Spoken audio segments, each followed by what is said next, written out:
I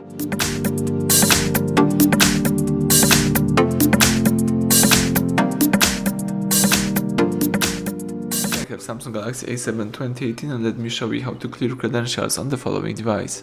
So at the very beginning, let's start by using the home screen. Here let's open the list of all apps, choose settings.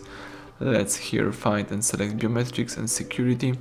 From the following options, let's scroll down and simply choose other security settings. Here let's scroll down again and choose clear credentials. So if you would like to remove all certificates, all credentials content, let's tap OK. And that's it, credentials stored cleared, so everything went well. You can go back and start using your device in a normal way. Thank you for watching, please subscribe our channel and leave thumbs up under the video.